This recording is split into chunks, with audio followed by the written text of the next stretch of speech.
Hello everyone. इस video में हम इंफॉर्मेशन कमीशन की बात करेंगे, मतलब सूचना आयोग की। तो जो लोग 2019 का मेंस दे रहे हैं उन लोग को इसके साथ में एक्ट भी पढ़ना है। मतलब जो इन्फॉर्मेशन, जो हमारा राइट टू इन्फॉर्मेशन एक्ट 2005 है उसके बारे में भी पढ़ना है। तो वो 19 के सिलेबस में दिया हुआ है, लेकिन 20 के सिलेबस में केवल कमीशन के बारे में पढ़ना है। लेकिन ये जो इन्फॉर्मेशन कमीशन वाला टॉपिक है ये बहुत इंपॉर्टेंट है और मेंस में भी अलग से दिया हुआ है। इसीलिए मेरी एडवाइस ये होगी आपको कि आप एक बार वो एक्ट वाली वीडियो जरूर देख लेना। उसकी लिंक मैं आपको डिस्क्रिप्शन में दे दूंगा। वो लगभग आधे घंटे की वीडियो है। वहाँ पर मैंने एक्ट को समझाया हुआ है। तो एक्ट में पूरी प्रोसेस बताई हुई है कि आरटीआई की प्रोसेस क्या होती है, राइट टू इन्फॉर्मेशन की पूरी प्रोसेस क्या होती है। तो आधे घंटे की मेरा रिकमेंडेशन है कि पहले वो देख लो, उसके बाद हम यहाँ कमीशन की बात करने वाले हैं। ठीक ना। तो यहाँ हम कुछ चीज़ों को स्किप करेंगे क्योंकि वहाँ पर बैकग्राउंड मैंने आपको बता दिया। ठीक है ना। तो हम बात करते हैं इन्फॉर्मेशन कमीशन की। तो सबसे पहले लेटेस्ट न्यूज़ ये है कि अभी जो नवंबर में जो है हमारे जो चीफ इंफॉर्मेशन कमिश्नर थे वो चेंज हो गए हैं। तो अभी वर्तमान में मिस्टर वाई के सिन्हा साहब हैं जो हाई कमिश्नर थे फॉरेन मिनिस्ट्री में। उनको बनाया गया है क्या, नया इंफॉर्मेशन कमिश्नर। मतलब जो मुख्य सूचना आयुक्त हैं वो वर्तमान में कौन है, मिस्टर वाई के सिन्हा है, जो पिछले महीने ही बना दिए गए हैं। तो ये जो है प्री के इंपॉर्टेंट से ही बहुत इंपॉर्टेंट हो जाएगा क्योंकि आयोग प्री में दिए हुए हैं। तो इनसे आप एक्सपेक्ट करना कि फैक्चुअल इन्फॉर्मेशन इनसे आएगी ही आएगी। तो सबसे पहले इन्फॉर्मेशन कमीशन के बारे में आपको बता दूं कि इसको बनाने के प्रावधान किसमें किए गए थे। राइट टू इन्फॉर्मेशन एक्ट 2005 है जो सूचना का अधिकार अधिनियम है हमारा।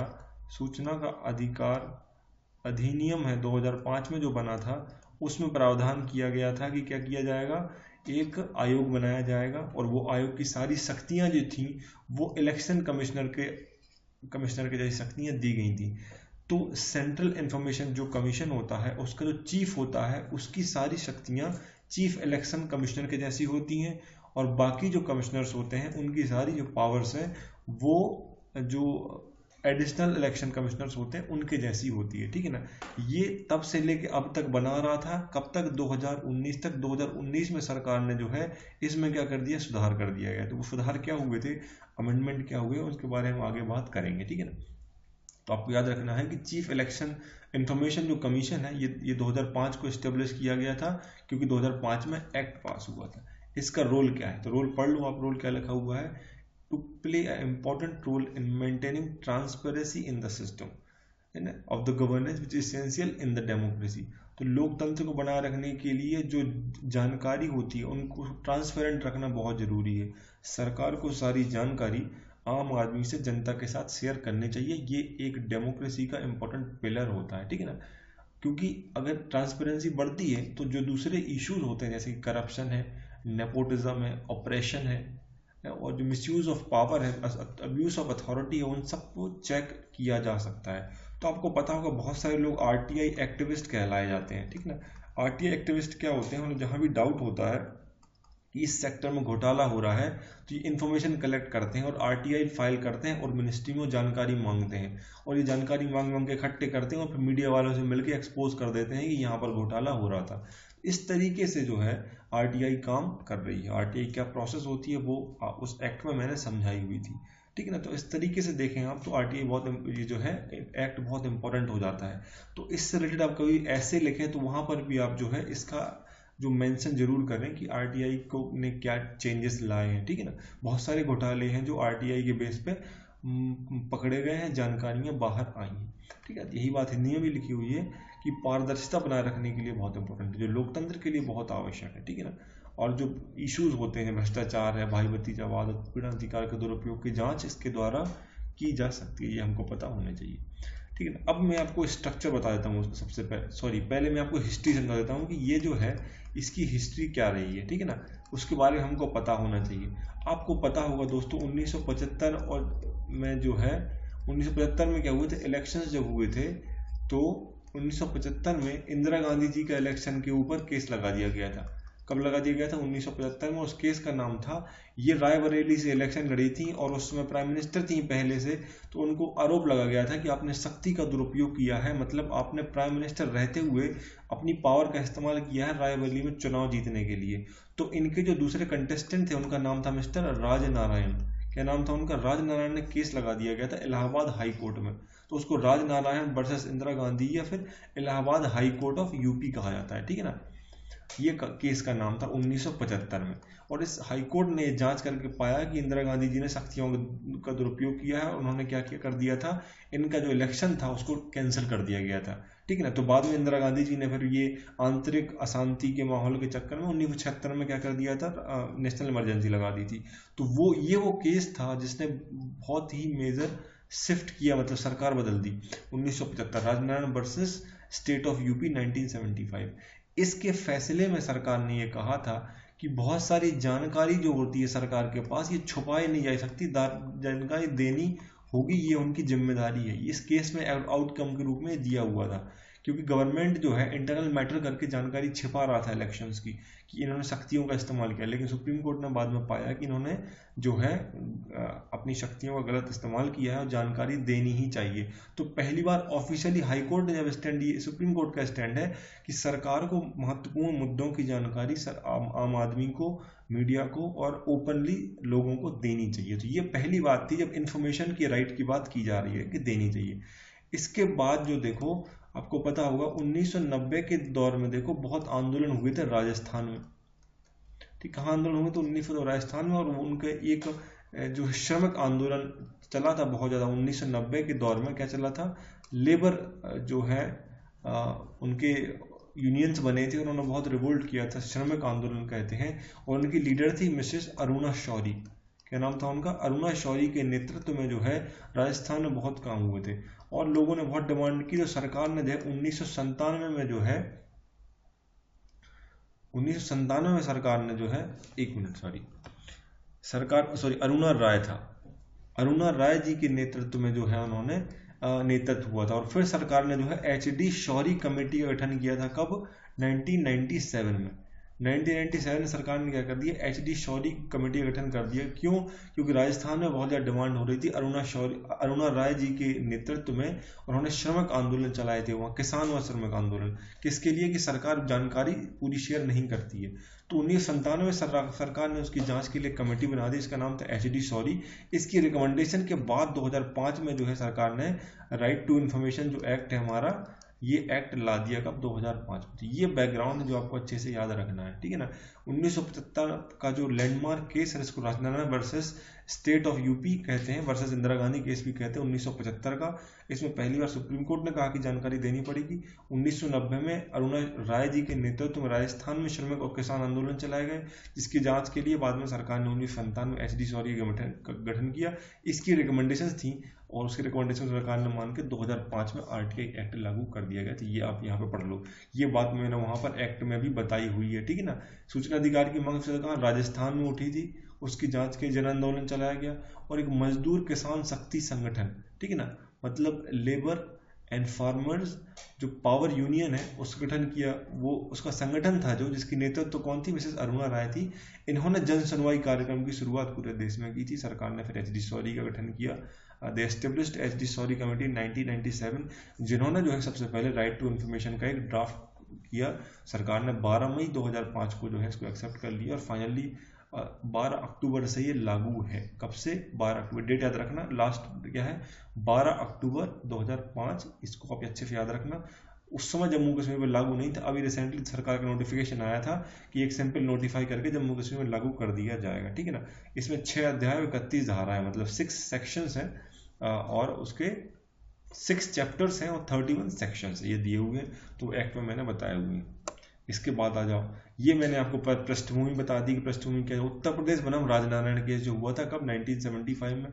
इसमें आदेश इन्होंने कहा था कि लोक प्राधिकारी जो होते हैं, जो पब्लिक इंटरप्राइजेज होती हैं और जो पब्लिक वर्क होते हैं, उनका जो भी ब्यौरा होता है इन्फॉर्मेशन सरकार को जनता को देनी चाहिए। ये इंग्लिश में नहीं है, ये मैंने एक्ट की कॉपी लिया है।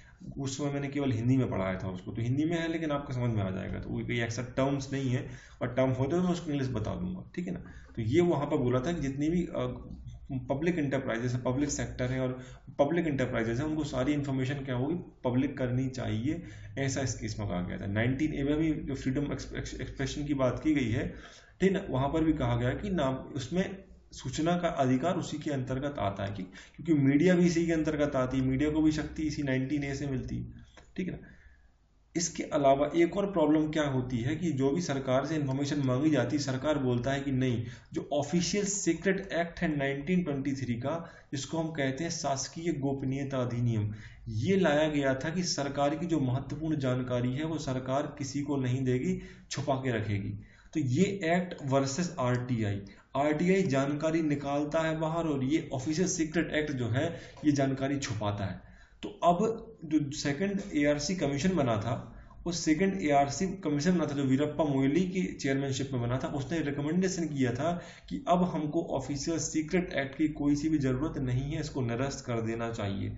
तो वर्तमान में ये आरटीआई के हमेशा अगेंस्ट में आ जाता है, क्योंकि इसके दायरे में सरकार कोई भी जानकारी छुपा सकती है, वो बोल सकती नहीं ये देना जरूरी नहीं है, ये सिक्योरिटी का इशू है, या कोई भी बहाने से रोक सकती है। तो ये जो है रिकमेंडेशन ऑफिशियल सीक्रेट एक्ट है जो, तो जितने भी सिविल सर्वेंट होते हैं उनको इन्फॉर्मेशन देना है ना देना, ये जो है ऑफिशियल सीक्रेट एक्ट में बताया हुआ है। तो ये जो है बहुत बैकग्राउंड में परेशान करता है। आगे आ जाओ, अब कंपोजिशन की बात कर ले। तो कंपोजिशन में आपको बताऊं, सबसे पहले देखो क्या होता है। अभी जो नया रूल आया है, एक तो 2005 का हमारे पास एक्ट है, इसमें कुछ अमेंडमेंट कर दिए गए हैं। कब? 2019 में। ये दोनों अमेंडमेंट क्या है मैं आपको अच्छे से बता देता हूँ। पहले 2005 के समय जो चीफ इंफॉर्मेशन कमिश्नर था वो चीफ इलेक्शन कमिश्नर के बराबर था, इसको सारी शक्तियां इसके हिसाब से दी गई थी। और ये दोनों को हमको पता है कि एक सुप्रीम कोर्ट का जो जज होता है उसके जैसा इनको कंसिडर किया जाता है। ठीक है, बात समझना है आपको। लेकिन सरकार ने ये एक्सक्यूज दिया बाद में 2019 में है कि ये CIC क्या है, एक एक्ट के द्वारा बना है, मतलब ये एक स्टेचुरी बॉडी है, जबकि चीफ इलेक्शन कमीशन क्या है, एक कॉन्स्टिट्यूशनल बॉडी है। तो ये बराबर नहीं हो सकते हैं, इसलिए हम 2019 में क्या कर रहे हैं, बहुत सारे अमेंडमेंट इनमें कर रहे हैं, ठीक है ना। तो कंपोजिशन जो है, कंपोजिशन तो सेम ही रखी गई। इसमें एक होता है चीफ इंफॉर्मेशन कमिश्नर, और इसकी हेल्प करने के लिए 10 क्या होते हैं, इंफॉर्मेशन कमिश्नर होते हैं। बात सुननी है आपको, एक कमिश्नर और 10 इंफॉर्मेशन कमिश्नर होते हैं, 10 से ज्यादा नहीं हो सकते, मैक्सिमम 10 की लिमिट बना रखी है इन्होंने, ठीक है ना। इसके अलावा जो पहले का इंफॉर्मेशन कमिश्नर था उसके लिए अब पहले इनको हम देखते हैं कि इनको ये कैसे बनाए जाते हैं, जो अभी भी सेम ही है। सबसे पहले एक कमेटी बनती है, सेंट्रल लेवल की हम बात करें सब, अभी हम सेंट्रल इंफॉर्मेशन कमीशन की बात कर रहे हैं, केंद्र वाले की। तो एक कमेटी बनती है जिस कमेटी में होते हैं 3 लोग, एक होता है प्राइम मिनिस्टर, एक होता है ऑपोजिशन लीडर ऑफ लोकसभा, और तीसरा होता है एक कैबिनेट मिनिस्टर, जिसको कौन नॉमिनेट करता है, प्राइम मिनिस्टर ही नॉमिनेट करता है, ठीक है ना। ये जो समिति बनती है इन 3 लोगों की मिलके, इनकी क्या बनती है, कमेटी बनती है, और ये कमेटी नाम अपना फाइनल करती है कि हमें इस व्यक्ति को बनाना है, ठीक है ना। और उस व्यक्ति को किसके पास भेजती है, राष्ट्रपति को, और राष्ट्रपति क्या कर देता है, उसकी नियुक्ति कर देता है। ये होता है प्रोसेस। सेम प्रोसेस जो है, यही सेम प्रोसेस कहाँ पे होगी, राज्य में भी होगी। और राज्य में PM की जगह क्या होगा, CM होगा। ऑपोजिशन लीडर लोकसभा की जगह क्या होगा, उसका जो opposition leader of legislative assembly होगा, और एक और जो मिनिस्टर होगा जिसको CM अपॉइंट करेगा। और वहां पर नियुक्ति के लिए किसके पास भेजा जाएगा, उसको नियुक्ति के लिए भेजा जाएगा गवर्नर के पास, राज्यपाल के पास, तो वहां राज्यपाल नियुक्ति कर देगा। तो सेम प्रोसेस होती है। तो नियुक्ति कितने लोगों की होगी, एक होगा चीफ इंफॉर्मेशन कमिश्नर और 10 इंफॉर्मेशन कमिश्नर, ठीक है ना। ये मैक्सिमम की लिमिट है, इससे कम हो सकते हैं, इससे ज्यादा नहीं हो सकते हैं। और नियुक्ति केंद्र में करेगा राष्ट्रपति और राज्य में करेगा राज्यपाल। और वो नाम के लिए कौन कमेटी बनेगी जो नाम सुझाएगी नियुक्ति के लिए। तो केंद्र में 3 सदस्यीय जो बनेगी कमेटी, उसमें कौन कौन होगा, उसमें होंगे प्राइम मिनिस्टर, ऑपोजिशन लीडर और एक कैबिनेट मिनिस्टर जिसको प्राइम मिनिस्टर अपॉइंट करेगा। ऐसे राज्य में chief minister, opposition leader of legislative assembly, और एक मिनिस्टर जो CM अपॉइंट करेगा, ठीक है। बात समझ आई आपको। ये प्रोसेस इसमें वहां पर समझाई गई थी, ये प्रोसेस आपको अच्छे से याद रखनी है। तो ये नियुक्ति वाली प्रोसेस होती है। तो कंपोजिशन में स्ट्रक्चर आपको समझ में आया। तो क्या होगा, इसमें consist of central information commissioner और एक 10 इंफॉर्मेशन कमिश्नर होगी, मतलब 1+10 का बात फॉलो होगी यहाँ पर, ठीक। ये बात आपको अच्छे से याद रखना है। एक इंफॉर्मेशन कमिश्नर और मैक्सिमम 10 इंफॉर्मेशन कमिश्नर होते हैं।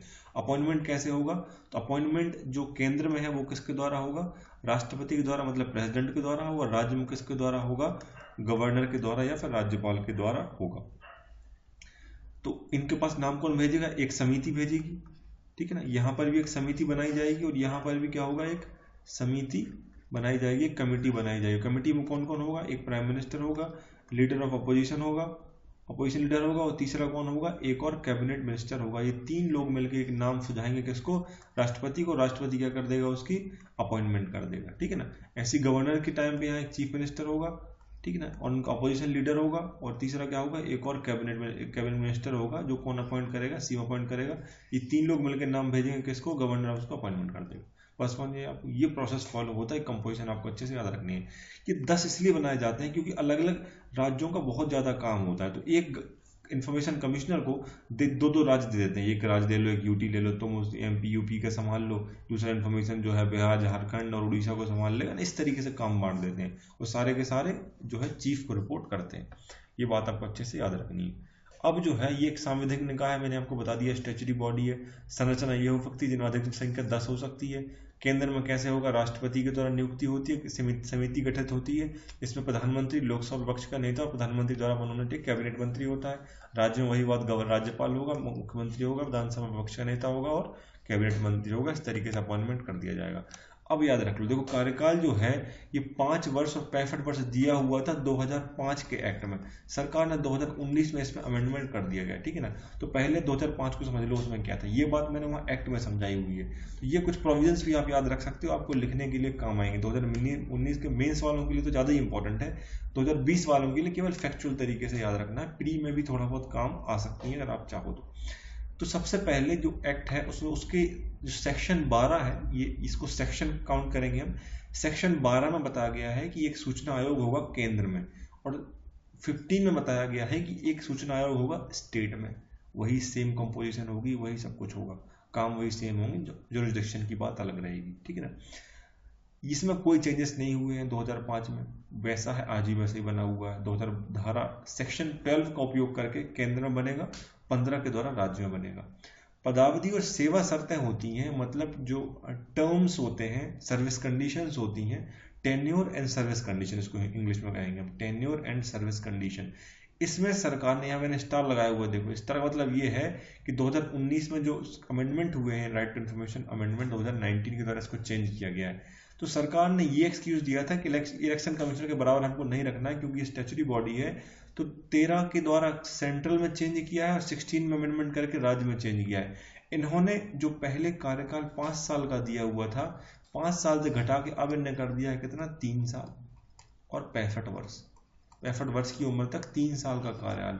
रीअपॉइंटमेंट पहले नहीं होते थे, अब रीअपॉइंटमेंट की केवल एक शर्त ये है कि अगर इन्फॉर्मेशन कमिश्नर जो है रीअपॉइंट होकर चीफ इन्फॉर्मेशन कमिश्नर बन रहा है तो ही रीअपॉइंटमेंट होगा, नहीं तो नहीं होगा। बात समझ नहीं आपको? मतलब कोई व्यक्ति 2 बार इन्फॉर्मेशन कमिश्नर नहीं बन सकता है।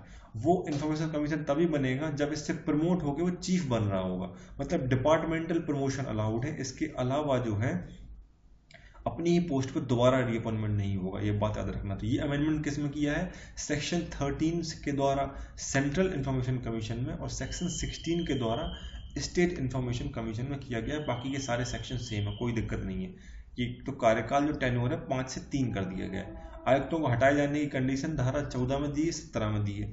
इसकी हटाए जाने की कंडीशन ये होती है कि इसमें क्या होता है, सेंट्रल में सुप्रीम कोर्ट में और राज्य में हाई कोर्ट में एक कमेटी बैठती है जो इसकी स्टडी करती है कि उसने क्या मिसबिहेवियर किया हुआ है, जो ग्राउंड उसमें मेंशन है उसके द्वारा ही इसको हटाया जा सकता है। सीधे राष्ट्रपति नहीं हटाता है, on the recommendation of court judiciary का इंटरवेंशन होता है। कोर्ट जब लिख के देता है कि इसकी जांच हो चुकी है और उसकी रिकमेंडेशन होती है हटाया जाती है, तब हटाया जाता है, ठीक है। तो 14 और 17 शक्तियां जो कार्य हैं वो 18 में दी। अपील करने का अधिकार है धारा 19 में दिया है। अपील क्यों करेगा आदमी? मान लो मैंने आरटीआई के तहत जो है आपसे कोई इन्फॉर्मेशन मांगी और मुझे 30 दिन के अंतर्गत वो जानकारी मिलनी चाहिए थी। किस दिन के? 30 दिन में। अब मुझे ये जानकारी नहीं मिली तो मैं 60 दिन के अंतर्गत जो है मैं क्या करूंगा, मैं जो फर्स्ट अपीलेट ऑफिसर होता है उसको बोलूंगा कि भाई मुझे जानकारी नहीं मिली। अगर इसने सॉल्व कर दिया तो ठीक है, अगर सॉल्व नहीं किया तो मैं सीधा कमीशन के पास जाऊंगा कि यार मुझे जानकारी नहीं मिली, मैंने मांगी थी और आरटीआई के तहत मुझे इतने दिन में 90 दिन में जानकारी मिलनी थी। तो ये अपील करने का अधिकार धारा 19 में दिया हुआ है। ये पूरा प्रोसेस मैंने वहां पर एक्ट में डिटेल में समझाया हुआ है, इसलिए आप वो एक्ट वाली वीडियो देख लेना, ठीक है ना। तो वो अपील का अधिकार आर्टिकल 19 में क्या है, कब कब आप सीधे कमीशन को अपील कर सकते हो, ठीक है ना। नहीं तो आरटीआई आपको डिपार्टमेंट फाइल करनी पड़ती है, 10 रुपये लगते हैं, फाइल कर दो, इन्फॉर्मेशन 30 दिन में मिल जाएगी। नहीं मिल पाएगी तो हर ऑफिस में एक फर्स्ट अपीलेट ऑफिसर होता है, हर डिपार्टमेंट मिनिस्ट्रीज में, तो उसको अपील करोगे कि मुझे जानकारी उतने 30 दिन में मिलनी थी या 90 दिन में मिलनी थी, नहीं मिली, तो वो सॉल्व करेगा। अगर वो नहीं मिलता है तो आप आगे अपील करोगे सीधे कमीशन में। और अगर कमीशन को लगता है कि उस व्यक्ति की गलती थी इन्फॉर्मेशन देने वाली, कि उसने जानबूझ गलती की है, तो वो क्या करता है, दंड लगा देता है, शास्ति लगा देता है। धारा 20 में बात बताई गई है, और दंड के लिए बताया गया है कि जो मान लो जितने दिन लेट होगा, 250 रुपये प्रति दिन के हिसाब से उसको कुल 25,000 रुपये तक का दंड लगाया जा सकता है, यदि ये साबित हो जाता है कि उस व्यक्ति की गलती थी। ठीक है ना। तो ये कुछ फैक्चुअल चीजें आपको याद रखना, क्योंकि एक्ट के दौर पूछी जा सकती हैं, क्योंकि प्री में तो बहुत फैक्चुअल चीजें आती हैं कमीशन के मामले। ठीक है ना। इसके बाद टेन्योर मैंने आपको बता दिया कि पहले 5 साल था, अब क्या कर दिया गया है, पहले 5 साल था, अब कितना कर दिया गया, 3 साल कर दिया गया 2019 के अमेंडमेंट के बाद। रीअपॉइंटमेंट अलाउड नहीं है, एक ही कंडीशन है कि जब क्या हो रहा हो, प्रमोशन हो रहा हो, जब आप क्या बन रहे हो, अपने डिपार्टमेंट में आगे बढ़ रहे हो, तभी हो सकता है, नहीं तो नहीं हो सकता। फंक्शन आपको पता है, फंक्शन में सब मैंने बताए हुए हैं कि सारी इंक्वायरी होती है इन्फॉर्मेशन से रिलेटेड। डेमोक्रेसी में ट्रांसपेरेंसी बनाए रखने के लिए जो भी एक्ट के अंतर्गत संस्थाएं बताई हुई हैं, गवर्नमेंटल ऑर्गेनाइजेशंस हैं, गवर्नमेंट फंडेड एनजीओ हैं, गवर्नमेंट के जिसमें शेयर हैं, पीएसयूज हैं, वहां से आप कोई भी इंफॉर्मेशन लेनी है तो आरटीआई के द्वारा फाइल कर सकते हो, और नहीं मिलती है तो कमीशन को अप्रोच करो। अगर रीजनेबल ग्राउंड है तो वो सारी इंक्वायरी जांच करती है ना, सिविल कोर्ट की पावर इनको भी होती है, सारी कंप्लेंट सुनती है, इनकी जांच करती है। किसी कोई व्यक्ति कंप्लेन करता है तो उनकी सुनना, उनकी जांच करना और उसके खिलाफ एक्शन लेना, और जो है ये तुम्हारे पेनाल्टी के चार्जेस भी यही लागू कर देगी, सिविल कोर्ट की पावर होती है। तो सब ये पढ़ लेना, सारे कमीशन की सेम होती है, एनुअल रिपोर्ट अपनी राष्ट्रपति को देती है, तो ये पावर फंक्शन आप पढ़ लेना, और ये पीडीएफ भी में आपको दे दूंगा। इसके बाद अब फंक्शन ही मैंने आपको हिंदी में बता दिया, जांच का आदेश है, अनुपालन सुरक्षित करती है जो भी आदेश है, आयोगों का कर्तव्य होता है कि सारी शिकायतों की जांच हो, सिविल कोर्ट की शक्तियां हैं, और वार्षिक रिपोर्ट देती है राष्ट्रपति को। ये आपको लिमिटेशंस देख लो एक बार। लिमिटेशंस देखो क्या है, the power of commission limited only to give information, बस ये जानकारी देने का और मामलों को सुलझाने का काम है। कोई बहुत सख्त निर्णय न दंड दे सकती ना फैसले सुना सकती हैं, और केवल बहुत से बहुत यहाँ से वहाँ सिफारिशें ही करते हैं अगर जानकारी इनको लगता है तो। ठीक है ना। इतने ज़्यादा, एक तो स्टाफ इनका बहुत शॉर्ट है और ओवरबर्डन्ड विद द वर्क है। ठीक है ना। तो ये इनकी बहुत बड़ी लिमिटेशन है। ठीक है ना। और क्या है, देखो वैकेंसीज हैं, टाइम पे भरी नहीं जाती, वैकेंसी भरी रहती। अभी भी आप देखोगे तो इलेक्शन कमिश्नर के 6 या 7 मेंबर ही आपको देखने को मिलेंगे, बाकी मेंबरों की भर्ती ही नहीं की जाती है। ठीक है ना। तो बहुत बैकलॉग से परेशान है। और ये क्या है, ये आरटीआई की सबसे बड़ी कमी ये है, केवल गवर्नमेंट इंस्टीट्यूशंस पे ही लागू होता है। कुछ प्राइवेट एंटरप्राइजेज हैं जहाँ गवर्नमेंट का भी पार्ट होता है, जैसे बीसीसीआई है, तो वो भी बोलता है कि हम आरटीआई के दायरे में नहीं आते, हम उससे बाहर हैं। ठीक है। इस तरीके की चीज़ें हो जाती हैं, तो आरटीआई का दायरा बहुत लिमिटेड है। और पॉलिटिकल पार्टी हमेशा से पीछे हटती रही हैं कि हम जो है आरटीआई के दायरे में नहीं आएंगी। पॉलिटिकल पार्टी जो है एक पब्लिक सेक्टर की जैसे मानी जाती हैं, लेकिन तब भी क्योंकि लोग चंदा देते हैं, लेकिन तब भी ये जो है इसके दायरे से बाहर आती हैं। और सरकार की अपनी खुद की पार्टी होती है तो वो खुद बचते हैं नियम कानून बनाने से, तो ये फिर इनका चलता रहता है समस्या। ठीक है। यही बात हिंदी बता दी मैंने राजनीतिक दलों के बारे में। जानकारी देना, कार्रवाई करना, आयोग कर्मचारियों का बोझ के नीचे दबे हुए हैं, रिक्त पद बने रहते हैं, हमें संस्थाओं केवल सरकारी संस्थानों पर लागू होते हैं, और राजनीतिक दल इससे बाहर रहना चाहते हैं। बात समझ नहीं आपको, ये चीज़ें बहुत इंपॉर्टेंट है, इसको आपको प्री और मेंस दोनों के हिसाब से पढ़ना है। ये मत सोचना कि 20 के सिलेबस में जो है ये दिया हुआ नहीं है। ये सबसे 2 ही एक्ट हैं जो कमीशन है वो सबसे इंपॉर्टेंट है। पहला तो है आपका ये इंफॉर्मेशन कमीशन, और दूसरा है आपका ह्यूमन राइट कमीशन। आप याद रखना ये दोनों सबसे इंपॉर्टेंट कमीशन है।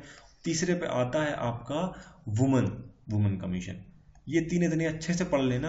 और जो एमपी के स्पेसिफिकली हमको एमपी के पढ़ना है तो फिर हमको SC ST पढ़ना पड़ता है, उसमें भी सबसे इंपॉर्टेंट होता है ST। ठीक है ना। तो ये इसी फॉर्मेट में आपको पढ़ना है, इन्फॉर्मेशन कमीशन और ह्यूमन राइट कमीशन सबसे ज़्यादा इंपॉर्टेंट है। इनसे ही सबसे ज़्यादा मेंस में क्वेश्चन आते हैं। पुराने पेपर देखना आप, 100 वर्ड में आया हुआ है इन्फॉर्मेशन कमीशन के क्या कार्य हैं, इसका स्ट्रक्चर क्या होता है, इसमें क्या सुधारों की आवश्यकता है, ह्यूमन राइट कमीशन की कंपोजिशन क्या होती है। ये 3 मार्कर में भी आ चुका है कि information commission, central information commission क्या होता है, इसके क्या कार्य होते हैं। इसके कार्य एक बार लिखने के लिए आए थे, सेंट्रल इन्फॉर्मेशन कमीशन एक बार 3 मार्कर में आ चुका है, 100 मार्कर में आ चुका है इन्फॉर्मेशन कमीशन क्या होता है, इसके कार्य क्या होते हैं, ह्यूमन राइट कमीशन का स्ट्रक्चर क्या होता है, वुमेन कमीशन का स्ट्रक्चर क्या होता है, कार्य क्या होते हैं। तो ये क्वेश्चन आते रहते हैं, ठीक है। तो उसको इसी तरीके से हमको पढ़ना है। तो इसका एक क्वेश्चन आप मुझे 100 वर्ड में नहीं, ये आप 300 वर्ड में लिख के मुझे आप ईमेल करें। मेरे जो ईमेल आईडी है, और जिनको ईमेल आईडी नहीं पता है वो लिख लेना, मैं अभी आखिरी में बता दूंगा, ठीक है ना। वो ईमेल आईडी पे आपको आंसर लिख के भेजना है, और मैं क्वेश्चन आपको बता देता हूँ। अभी क्वेश्चन ये है कि सेंट्रल इंफॉर्मेशन कमीशन जो होता है, इंफॉर्मेशन कमीशन जो होता है, उसका स्ट्रक्चर क्या होता है। What is the structure of central information commission. Information commission का स्ट्रक्चर क्या होता है, व्हाट आर इट्स फंक्शन, इसके फंक्शन क्या होते हैं, ठीक है ना। And what are the reforms required, और इसकी लिमिटेशंस क्या है, ठीक है ना, इसकी लिमिटेशंस क्या है।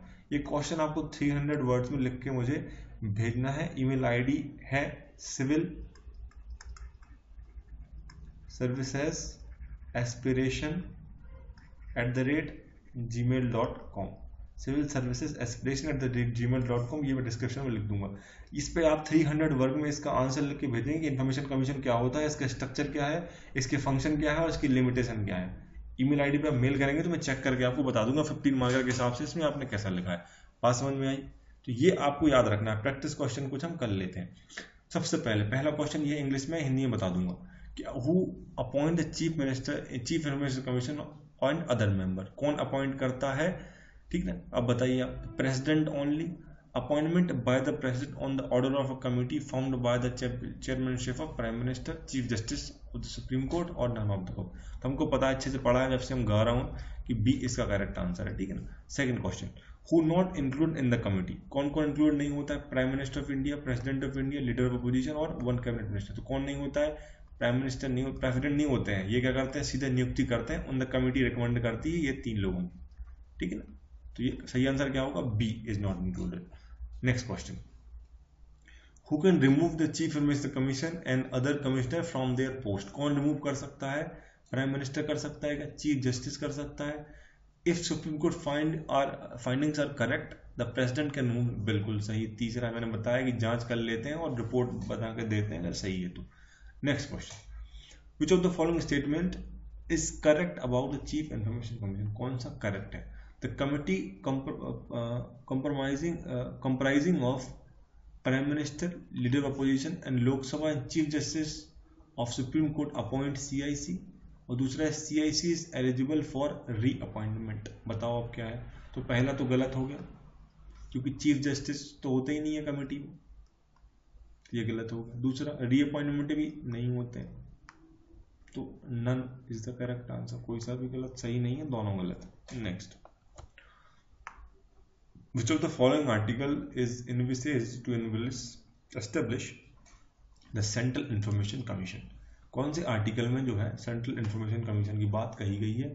इस आर्टिकल में इसमें नन ऑफ द, तो आंसर क्या होगा, answer none of the above होगा, क्योंकि ये कॉन्स्टिट्यूशनल प्रोविजन नहीं है, ये क्या है, कि स्टैच्यूटरी बॉडी है। क्या है, कि स्टैच्यूटरी बॉडी। ये बात मैंने सारी बता दी है। आप इसी तरीके से आपको स्ट्रक्चर, फंक्शन, लिमिटेशंस और उसकी हिस्ट्री आपको याद रखनी है, तो आपको मेंस का सारा क्वेश्चन आप लिख पाओगे। इसका क्वेश्चन आपको मेंस की तरह भी लिख के देखना है, प्री की तरह लिख के भी देखना है। प्री के लिए आपको MP वालों के लिए बता दूं कि पुराने जो चीफ इलेक्शन कमिश्नर रहे उनके बारे में भी थोड़ा सा आप देख लेना, वो भी आपको हेल्प करेंगे। बस समझ आ रही है आपको, वो कि आ जाता है प्री में कि विच of the following is not a chief election commissioner of MP, ठीक है। तो स्टेट इलेक्शन कमिश्नर में कौन कौन मध्य प्रदेश से नहीं रहे हैं, ऐसे क्वेश्चन भी आए हुए हैं, तो वो आपको देख के जाना है अच्छे से।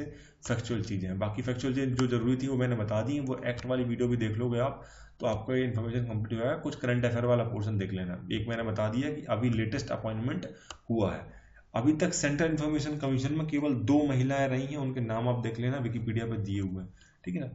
वो 2 महिलाओं के अलावा कभी भी कोई महिला नहीं रही है, ठीक है ना। आई होप कि आपके लिए हेल्पफुल रहा होगा। Thank you so much for watching and all the best for your exam.